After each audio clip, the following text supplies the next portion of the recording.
სტუდია GNS-დან ნანა ლეჟავა წარმოგიდგენთ გადაცემა კვირის რეპორტაჟს საღამო მშვიდობისა. საპარლამენტო არჩევნებში გამარჯვებული ქართული ოცნება და ოპოზიციაში გადასული ნაციონალური მოძრაობა. 1 ოქტომბრის შემდეგ უპრეცედენტო სიტუაცია მივიღეთ, როცა პირველად საქართველოს ისტორიაში ხელისუფლება არჩევნების გზით შეიცვალა. ბიძინა ივანიშვილის კოალიცია ახალ მთავრობას მთლიანად დააკომპლექტებს. ოფიციალურად გვარები ვინ ჩაიბარებს კოალიციიდან მინისტრთა პორტფელებს ხვალ გახდება ცნობილი, თუმცა ზოგადი სურათი უკვე ცნობილია. ოცნების მთავრობაზე ინფორმაციას ვასილ დაბრუნდაშვილი აგროვებდა. მთავრობის ფორმირებასთან დაკავშირებით. ორშაბათს მოგახსენებთ, ორშაბათს გვექნება ფორმირებული მთლიანად. ოფიციალურ განცხადებამდე რამდენიმე საათით ადრე კვირის რეპორტაჟისთვის მთავრობის სავარაუდო არასრული შემადგენლობა გახდა ცნობილი.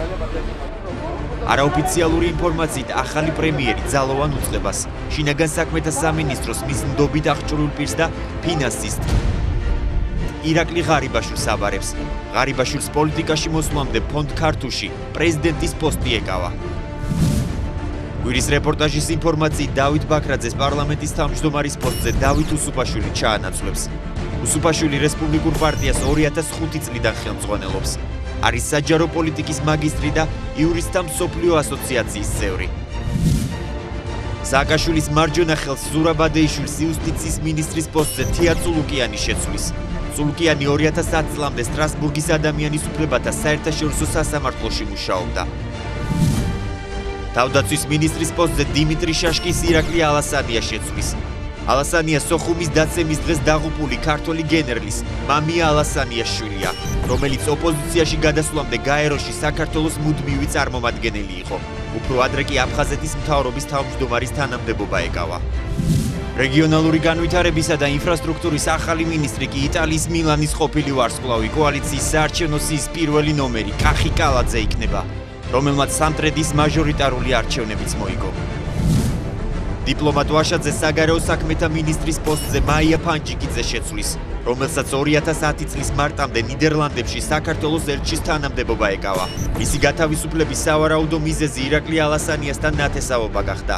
ფანჯიკიძე კოალიცია ქართული ოცნების პრესპიკერი იყო, ის პროფესიონალი დიპლომატია. განათლების მინისტრის პორტფელს ასევე არაოფიციალური ინფორმაციით გამოცდების ეროვნული ცენტრიდან შაშკინის მიერ სკანდალურად გამოძევებული მაია მიმინოშვილი ჩაიბარებს.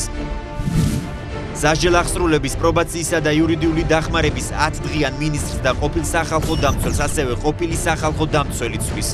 ივანიშვილი ამ სისტემას სოზარ სუბარს ჩააბარებს. სპორტისა და ახალგაზრდობის სამინისტროს ვარძელაშვილის ნაცვლად ლევან ყიფიანი იბარებს.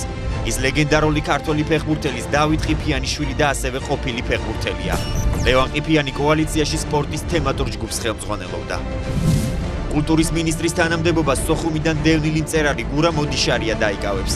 ცნობილი პიესის ზღვა, რომელიც შორიას ავტორი აფხაზეთის ოკუპაციის შემდეგ ქართულ-აფხაზური სახალხო დიალოგის პროცესში იყო ჩართული. არაოფიციალური ინფორმაციით ეროვნული ბანკის პრეზიდენტის პოსტზე ბანკის ყოფილი ხელმძღვანელის ნოდარ ჯავახიშვილის კანდიდატურა განიხილება, რომელიც უკვე ხელმძღვანელობდა ამ ბანკს 1993-1998 წლებში. ის ბოლო პერიოდში ბანკ ქართუს ხელმძღვანელი იყო. სოფლის მეურნეობის სამინისტროს და ჯანმრთელობისა და სოციალური დაცვის სამინისტროებს დავით კირვალიძე და ამირან გამყრელიძე ჩაიბარებენ. კირვალიძესა და გამყრელიძეს ამ პოსტზე ექს-პრეზიდენტ შევარდნაძის მთავრობაშიც უმუშავიათ. მედიცინის მეცნიერებათა დოქტორი გამყრელიძე ბოლოს ჯანმრთელობის მსოფლიო ორგანიზაციის პროგრამის კოორდინატორი იყო საქართველოში. საღამოს 9 საათისთვის ჯერ კიდევ არ იყო შეთანხმებული ეკონომიკის, ენერგეტიკის, გარემოს დაცვის, განათლებისა და ლტოლვითა და განსახლების, ასევე დიასპორის ახალი მინისტრების კანდიდატურები. ასევე უცნობია რეინტეგრაციისა და ევროინტეგრაციის უპორტფელო მინისტრების ვინაობაც. დასაქმების სამინისტრო კი დიდი ალბათობით გაუქმდება. მინისტრობის პოტენციური კანდიდატები პორტფელების ჩაბარებამდე ერთი დღით ადრე მედიასთან მაქსიმალურ თავშეკავებას იჩენენ. საუბრობენ საკუთარ გამოცდილებაზე და რესურსზე, რომელსაც ახალ უწყებებს მოახმარენ. მე არავინ არ მკითხავს ჩემს შეხედულებებს, მაგალითად შინაგან საქმეთა სამინისტროსთან დაკავშირებით. ბუნებრივია, ჩვენ ვილაპარაკეთ განათლების სისტემაზე ეს იყო საუბარი, კონსულტაციები და ორშაბათს ყველა ერთად გავიგებთ რა გადაწყვეტილებას მიიღებთ. Ჩემთან დაკავშირებით საბოლოო გადაწყვეტილება მიღებული არ არის. მე და ბატონი ბიძინა შევთანხმდით, რომ ჩვენ დღეს ან ხვალ კიდევ ერთხელ შევხვდებით კონკრეტულად, რომ განვიხილოთ რა უფრო უკეთესად წაადგება საქმე. საიდუმლო არ არის, რომ მე გახლავართ პროფესიით იურისტი. მთავრობის სრული შემადგენლობის დასახელების ექსკლუზივს თანაგუნდელები მომავალ პრემიერს ივანიშვილს უთმობენ. მინისტრობის კანდიდატთა უმრავლესობა ამბობს, რომ პროცესში ის რიგითი ჯარისკაცია, რომელიც გენერლის ბრძანებას ელოდება. მე რამდენადაც მაქვს ინფორმაცია, ამით მონახაზი არსებობს, თუმცა საქმის კურსში არა ვარ, კონკრეტულად ვინ რომელ პოსტზე მოიაზრება, ეს ინფორმაცია აქვს ერთადერთ ადამიანს, ეს არის ბატონი ბიძინა ივანიშვილი. ვარ ჯარისკაცი, რომელიც წავა ყველგან, სადაც დაავალებენ და იმუშავებს იქ, სადაც საჭიროა. პროფესიონალიზმი და პირადი წესიერება ივანიშვილის თანაგუნდელები ამბობენ, რომ მთავრობის წევრების შერჩევისას პრემიერობის კანდიდატისთვის მთავარი სწორედ ეს ორი კრიტერიუმი იქნება. პრინციპი იქნება ორი. პირველი ეს არის პროფესიონალიზმი და მეორე წესიერება, პირადი წესიერება, ხო? ამ ორი ძირითადი პრინციპით მოხდება კაბინეტის დაკომპლექტება. ივანიშვილის რიგით ჯარისკაცებში ოდიოზური ფიგურების არსებობაზე საუბრობენ ისინი, ვინც პოლიტიკას არ ქმნიან. სცენარისტი და პროფესიით ისტორიკოსი ლაშა ბაქრაძე ამბობს, რომ სამთავრობო გუნდის დაკომპლექტებისას ივანიშვილმა იჩქარა. ივანიშვილის გუნდში ბევრი ჩემთვის პირადად არასიმპათიური ადამიანი არის და მე მგონია საზოგადოებისათვისაც ვინ იქნება მისდები, ჯობდა ალბათ რომ მეტი დრო დაეთმოთ ამისათვის, რადგანაც კარგი იქნებოდა მცირე, მაგრამ მაინც კონსულტაციები საზოგადოებასთან. რადგანაც მე ძალიან დიდი იმედი მაქვს, რომ საზოგადოების ჩართულობა ბევრად უფრო დიდი იქნება იმ პროცესებში, რომლებიც ახლა იწყება საქართველოში, ვიდრე იყო ბოლოს, რამაც საბოლოო ჯამში ჩემი აზრით გამოიწვია ის, რომ საზოგადოებამ ზურგი აქცია მიხეილ სააკაშვილს. სოციოლოგი იაგო კაჭკაჭიშვილი ფიქრობს, რომ ივანიშვილმა მთავრობის ფორმირება წინასაარჩევნო დაპირებების კონტექსტში უნდა მოახდინოს. განსაკუთრებული ყურადღებით და სიფრთხილით კი ძალოვანი უწყებები უნდა დააკომპლექტოს. იმედი მაქვს, რომ სიმძიმის ცენტრი და აქცენტი დაისმება, გაკეთდება პროფესიონალიზმზე და არა მხოლოდ, ასე ვთქვათ, პოლიტიკურ ლოიალობაზე.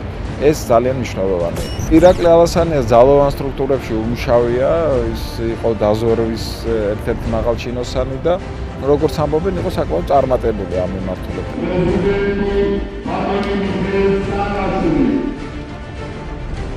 ახალი პარლამენტის უფლებამოსილების ცნობის მომენტიდან ვანო მერაბიშვილის მთავრობა გადამდგარია. ამის შემდეგ პრეზიდენტი ვალდებულია ფრაქციებთან კონსულტაციების საფუძველზე პრემიერის კანდიდატურა 7 დღის ვადაში შეარჩიოს. ამ უკანასკნელს კი პრეზიდენტთან შეთანხმებით მთავრობის დასაკომპლექტებლად 10 დღის ვადა აქვს. უკვე დაკომპლექტებულ კაბინეტს პრეზიდენტი პარლამენტს დასამტკიცებლად 3 დღის ვადაში წარუდგენს. დეპუტატებს მთავრობისთვის ნდობის გამოსაცხადებლად ერთკვირიანი ვადა აქვთ. მინისტრთა კაბინეტი დამტკიცდება თუ სრული შემადგენლობის უმრავლესობა, ანუ 76 პარლამენტარი მას მხარს დაუჭერს.